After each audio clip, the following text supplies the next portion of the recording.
Hi friends, welcome to my channel. ಇವತ್ತು ಆಸೆ ಧಾರಾವಾಹಿಯಲ್ಲಿ ಏನೇನಾಗುತ್ತೆ ಅಂತ ಹೇಳಿ ತಿಳಿದುಕೊಳ್ಳೋಣ. ಇಲ್ಲಿ ಒಂದು ದೊಡ್ಡ ಟ್ವಿಸ್ಟು ಶುರುವಾಗಿದೆ. ಏನಪ್ಪ ಅಂತ ಹೇಳಿದ್ರೆ, ಈ ಕಡೆ ಬೋರ್ಡಿಂಗ್ ಸ್ಕೂಲ್ನಲ್ಲಿ ಕ್ರಿಶು ಒಬ್ಬ ಹುಡುಗನಿಗೆ ಚಚ್ಚುತ್ತಾನೆ, ಅಂದರೆ ಹೊಡಿತಾನೆ.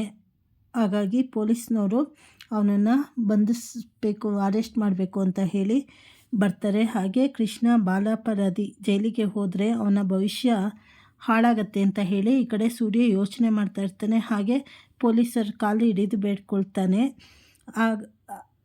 ಆಗ ಕೃಷ್ಣನ ಇದು ಕ್ಷಮಿಸಿ ಅಂತ ಹೇಳಿ ಸೂರ್ಯ ತುಂಬ ಕೇಳ್ಕೊತಾನೆ. ಯಾಕೆ, ಏನಾಯಿತು ಅಂತ ಕೇಳಿದಾಗ ಈ ಕಡೆ ಘಟನೆ ಅವನು ಸೂರ್ಯ ನೆನೆಸ್ಕೊಳ್ತಾನೆ. ಕೃಷಿ ಜೈಲಿಗೆ ಹೋದರೆ ಅವನ ಭವಿಷ್ಯ ಹಾಳಾಗುತ್ತದೆ ಅಂತ ಹೇಳಿ, ಹಾಗೂ ತಾನು ಬಾಲ್ಯದಲ್ಲಿ ಜೈಲಿಗೆ ಹೋಗಿ ಸತ್ಯವನ್ನು ಪರೋಕ್ಷವಾಗಿ ಬಿಚ್ಚಿಡ್ತಾನೆ. ಹಾಗೆ ಪೊಲೀಸರ ಜೊತೆ ಸಂಘರ್ಷನೂ ಶುರುವಾಗುತ್ತೆ. ಸ್ಕೂಲ್ನಲ್ಲಿ ಕ್ರಿಶ್ ಮಾಡಿದ ತಪ್ಪಿಗೆ ಪೊಲೀಸರು ಅವನನ್ನು ಅರೆಸ್ಟ್ ಮಾಡೋಕ್ಕೆ ಬಂದಾಗ ಸೂರ್ಯ ಪೊಲೀಸರ ಹತ್ರ ಅಳುತ್ತಾ ವಿನಂತಿಸಿಕೊಳ್ತಾನೆ. ಪೊಲೀಸರು ಕೊನೆಗೆ ಒಂದಿನದ ಸಮಯ ನೀಡ್ತಾರೆ. ಈ ಕಡೆ ಮೀನಾ ಮತ್ತು ಸೂರ್ಯನ ಹೋರಾಟ ಶುರುವಾಗುತ್ತೆ. ಆದರೆ ಈ ಕಡೆ ಗಾಯಗೊಂಡ ಹುಡುಗನ ತಂದೆ ತುಂಬ ಪ್ರಭಾವಿ ವ್ಯಕ್ತಿಯಾಗಿದ್ದು ಕಂಪ್ಲೇಂಟು ವಾಪಸ್ಸು ಪಡೆಯಲು ಒಪ್ಪುವುದಿಲ್ಲ. ಅವರು ನೀವೇನೇ ಮಾಡಿದ್ರು ನಾನು ಒಪ್ಕೊಳ್ಳೋದಿಲ್ಲ ಅಂತ ಹೇಳಿದಾಗ ಸೂರ್ಯ ಆ ವ್ಯಕ್ತಿ ಕಾಲಿಡಿದು ಬೇಡ್ಕೊಳ್ತಾನೆ. ಈ ಸೂರ್ಯನ ಬದಲಾವಣೆ ನೋಡಿ ಮೀನನಿಗೆ ಆಶ್ಚರ್ಯವಾಗುತ್ತೆ. ಇವ್ರು ಯಾಕೆ ಹಿಂಗೆ ಮಾಡ್ತಾ ಇದ್ದಾರೆ ಅಂತ ಹೇಳಿ. ಈ ಕಡೆ ರೋಹಿಣಿಗೆ ಭಯ ಶುರುವಾಗಿದೆ. ತನ್ನ ಮಗ ಎಲ್ಲಿ ಬಾಲಾಪರಾಧಿ ಜೈಲಿಗೆ ಹೋಗ್ತಾನೆ ಅಂತ ಹೇಳಿ ರೋಹಿಣಿಗೆ ಭಯವಾಗಿದೆ. ಲಾಯರ್ ಕೂಡ ಇದರಲ್ಲಿ ಸಹಾಯ ಮಾಡೋದು ಕಷ್ಟ ಅಂತ ಹೇಳಿದ್ದಾರೆ.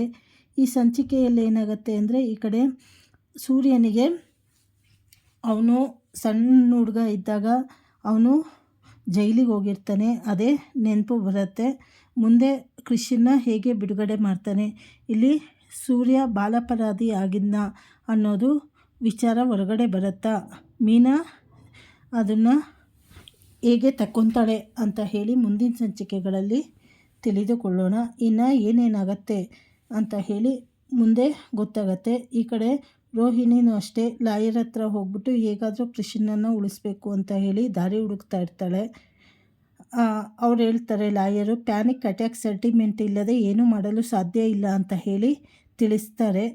ಈ ಕಡೆ ಪೂಜಾ ಮತ್ತು ರೋಹಿಣಿ ನಡುವೆ ಸೂರ್ಯ ಮೀನನ ಬಗ್ಗೆ ಮಾತಿನ ಚಕಮಕಿ ನಡೀತಾ ಇರುತ್ತೆ. ಈ ಕಡೆ ಸೂರ್ಯನ ರಹಸ್ಯ, ಬಾಲ್ಯದ ರಹಸ್ಯ ಹೊರಗೆ ಹಾಕೋ ಮುಖಾಂತರ ವೀಕ್ಷಕರಲ್ಲಿ ಕುತೂಹಲ ಮೂಡಿಸಿದೆ. ನೋಡಬೇಕು ಸೂರ್ಯನ ಕರಾಳ ಸತ್ಯ ಎಲ್ಲ ಹೊರಗಡೆ ಬರುತ್ತಾ ಅಂತ ಹೇಳಿ ಮುಂದಿನ ಸಂಚಿಕೆಗಳಲ್ಲಿ ತಿಳಿದುಕೊಳ್ಳೋಣ. ಹೊಸದಾಗಿ ಯಾರ್ಯಾರು ಚಾನಲ್ ನೋಡ್ತಾ ಇದ್ದೀರಾ, ಚಾನಲನ್ನು ಲೈಕ್ ಮಾಡಿ, ಶೇರ್ ಮಾಡಿ, ಸಬ್ಸ್ಕ್ರೈಬ್ ಮಾಡಿ, ಹಾಗೆ ಪೂರ್ತಿ ವಿಡಿಯೋ ವಾಚ್ ಮಾಡಿ ಸಪೋರ್ಟ್ ಮಾಡಿ. ಧನ್ಯವಾದಗಳು.